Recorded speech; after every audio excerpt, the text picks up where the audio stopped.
Hello, everyone. My name is Crystal, and we are going over inclusive education showcases and understanding and supporting students with disabilities. And we're going to speak about children that are between kindergarten and third grade. It can be rough with children with disabilities, and we're going over autism and ADHD. With both of them, one can be harder than others, but they both are, they both have their own characteristics.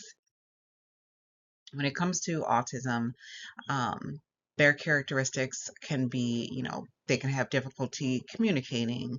Um, they can be overstimulated very quickly. They have, can have a sensory overload.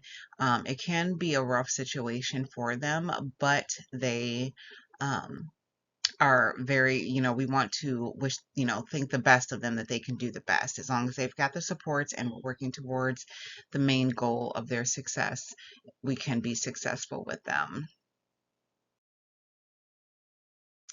School can be very challenging for them. Students with autism, they have issues transitioning at times. They have trouble with their social cues. Unexpected changes can definitely be a big deal to them. But that's where, the teacher comes in and we try to have structure and we do all the things to keep them where they need to be. When it comes to ADHD, I myself have ADHD and I do not take medication for it. Some students do take medication, some students don't, and sometimes you can tell. I'm not a person that wants to take medication for it. So it can be a struggle at times, but I try to work through it. And I believe that, helps me also with students to understand where they're coming from, but also to get them to where they need to be, and help them to get focused. Students that do have ADHD, at times they want to, talk. They want to do other things. They get distracted. They sometimes, if you want to call it, they daydream. Um, but as long as you keep that structure in your classroom, you can get through the day and make sure that they get their work done.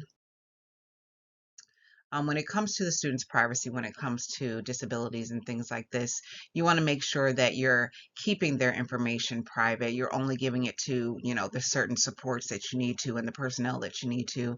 Paperwork is safe so no other, students or parents can see it, and you respect their family's privacy. In conclusion, I just want to mention that there are many students that have developmental disabilities, but as long as you have that all-inclusive classroom and you use your supports, it will be a great success.